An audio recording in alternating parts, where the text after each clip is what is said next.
It is the match preview for the game tomorrow against Ipswich. And, you know, it's time for Liverpool to start opening that gap again, I think, with the teams behind us. You know, a lot of people go into this game thinking it's going to be one of those where Liverpool are going to score a fair few goals. You know, we had this suggestion over the past couple of games as well, and it didn't really work out. You know, obviously players getting tired, yada, yada, yada, whatever, and the injuries that we've had as well. But either way, we still got to go out there and get 3 points. We know. I think, isn't it something like if we win 12 more games, we've won the league? I think it was something like that, the way it works out now. So we'll have to just wait and see what happens there, guys. I might be wrong in saying that, but I think that might have been it. Anyway, so what we normally do with these match previews is we go through Arne Slot's press conference. I'll show you the starting 11 that I'm predicting will start the game. And we'll also have a look at a few stats regarding the game as well, guys, you know, from the BBC. So before we get to that, though, I just want to give you all a quick reminder to hit that like button on this video, subscribe, and make sure you ring that bell so you get notified whenever we go live on this channel.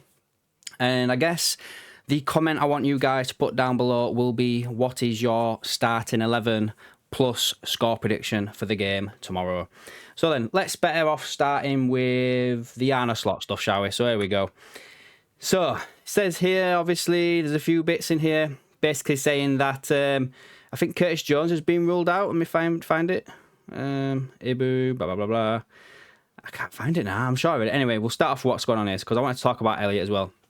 So, about Elliot, about getting some more starts and everything like that, Arne Slot basically said, keep bringing performances like he did and keep working hard on the training ground as he's always doing. And I will always say to the players, it's not only about you, it's about the competition you are in. And in his situation, he's in competition with 5 very good midfielders that, you know, they are a few youngsters coming through that are very, very talented as well. But they are not close to playing time yet. Sometimes I find it hard to read, I don't know why. But he's in competition with Endo, Gravenberch, Jones, McAllister and himself. So these are the midfielders we have at the moment. He has to bring performances like he does, and then playing time will probably increase. Now for me, starting on this, he'd missed out Szoboszlai there. So to me, naming them players, I'm instantly thinking, does he see Harvey Elliott as one of those in the double pivot? I didn't think he'd play there, me in all fairness. I thought he might play either where Szoboszlai plays, you know, behind the attacking three, or maybe as a backup to Salah, which I know many people don't really like him there because he doesn't have the pace and all that stuff. But I am surprised that the names that are being mentioned here are the players that play in that double pivot. So maybe that's something to keep an eye on, guys, on where we may see Harvey Elliott pop up in the future.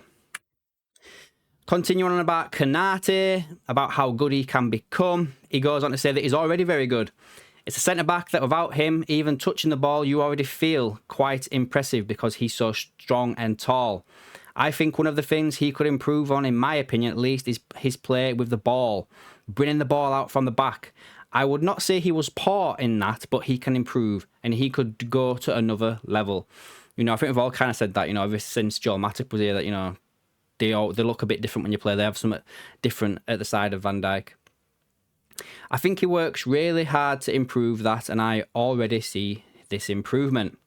Defensively, he's of the highest standard. I think he's fast, he's strong, he wins duels through the air, over the ground, and he can cover for his teammates as well if he's needed, 100%.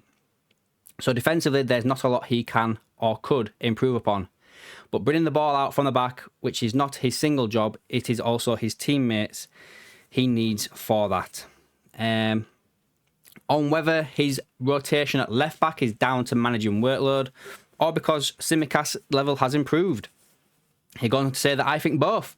If Kostas was on a completely different level than Robbo, then it would not be smart to rotate in that position or manage the load, because then you drop off so much in quality that it could be a risk, which I kind of agree with. And I kind of feel like as well, many people have come round to the way of thinking now that Tsimikas probably is the number 1 left back right now.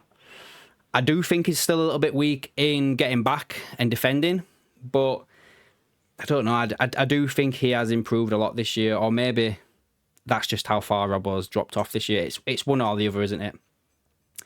But from the moment I came in and in our tour in the United States, he did really well. He's proved that he can play in the left-back position as well. Since we've now got 2 good options, in my opinion, you can indeed see we are managing loads and rotating in that position quite a bit. Yes, that is true. Talks about Ipswich there, so we'll come out of that one now. We'll come out of the old Ipswich one and we'll go to the BBC. So on here, this is where I saw the Curtis Jones stuff. Basically, they say that Curtis Jones is ruled out after being forced off at half-time against Lille, joining Jota and Joe Gomez on the sidelines. Let me just zoom in just a tad. Arne Slot says it's safe to play Kanate, who was rested in midweek, been managing his knee problem. And then it goes on about the Ipswich news there. Some match facts for you guys. Ipswich have won 2 of their past 3 Premier League games away to Liverpool, having failed to earn a victory in their last... Having failed to earn a victory in any of their first 27... okay.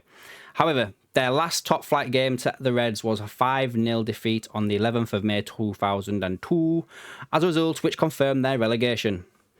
Liverpool have won the previous 3 league meetings by an aggregate of 13-0 and are vying for 4 consecutive top-flight victories against the Blues, a feat they last achieved 56 years ago.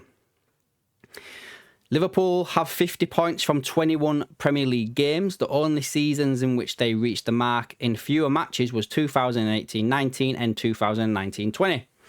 Liverpool have won 10 consecutive home league fixtures against newly promoted sides, scoring 34 goals and conceding 7, since a 1-0 loss to Fulham in the March of 2021.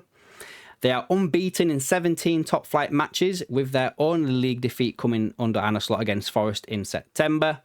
And Liverpool have won all 22 of their league and cup games under Slot in which they have opened the scoring, though they have conceded first in each of their past 3 home league outings. A substitute has scored for the Reds in each of their past 4 fixtures in all competitions, their longest such run since a 5-match sequence in 2007.